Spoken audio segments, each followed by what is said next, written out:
Today we take comfortable and efficient travel for granted. Highways, flyovers, modern bridges and kilometers upon kilometers of asphalted roads provide a smooth ride. We have cars, planes, trains and buses to make travel a pleasant experience. But just over 100 years ago, before the advent of the motor car and mechanized forms of travel, the traveler made his way around Sri Lanka by foot, on horseback, or riding on a bullock cart.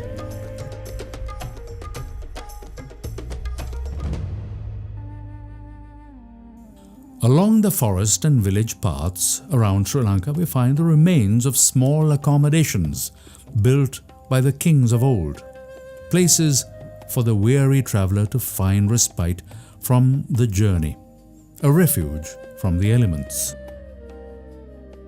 The Ambalama was not only a place of shelter for wayfarers to rest in, but also was a place to consume meals and also serve as a meeting place within the villages.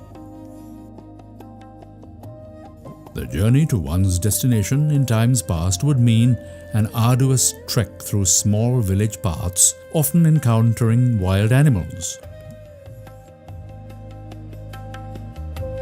These small structures were mainly built using timber with clay roof tiles and, in some instances, stone pillars.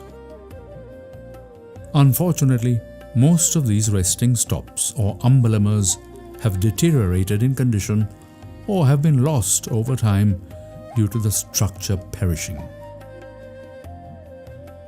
Although we do not have an exact number, it is estimated that the Ambalamas, presently intact, could be lower than 200. The archaeology department has conserved some, while others are maintained, preserved and used by the local villagers. The Ambalamas were built in different sizes and in different locations. Sometimes they were sited close to a stream or a well to provide a water source. The traveler would meet with other villagers and it would be a place to discuss news and matters as decreed by the king of the time.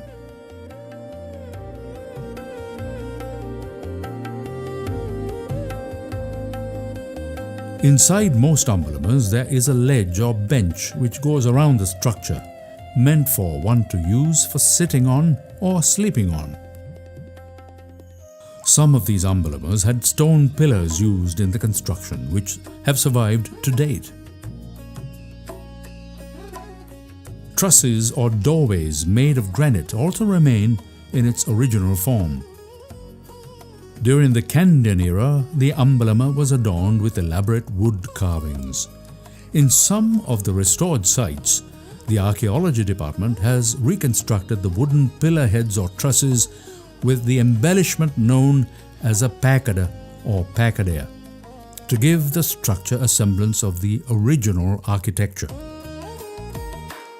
The pakadas are dated as belonging originally in the Gampala period. However, it was predominantly used during the period of the Kandyan kingdom, where art and architecture flourished. The motifs used may be geometric designs, flowers or even animals. An exemplary form of this wood carving are on the original pillars at the Ambalamas temple and the Magul Madua, that's the Royal Audience Hall in Kandy. Though the temple at Ambalamas was not an Ambalama, interestingly there are some stone pillars remaining of an original Ambalama just a short distance away. This was a location where the king used this edifice as a viewing gallery for the processions or peraharas passing by. Due to the Ambalamas losing their relevance in the modern day, there is a threat to the few which remain. Being close to large roadways means pollution, vandalism, and vagrants taking up residence, and that means that this likely will be part of a disappearing heritage of Sri Lanka.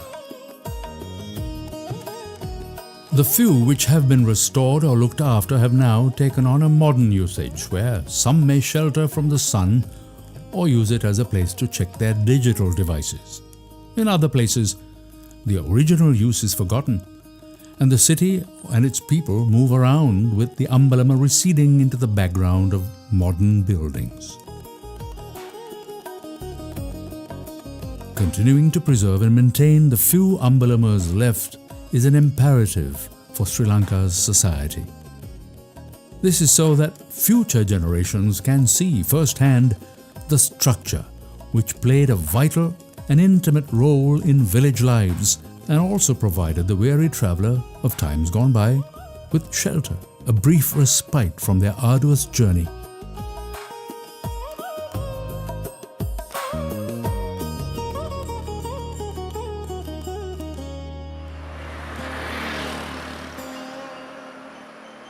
නමුත් සියලුම කැටයම් 514ක් තියෙනවා.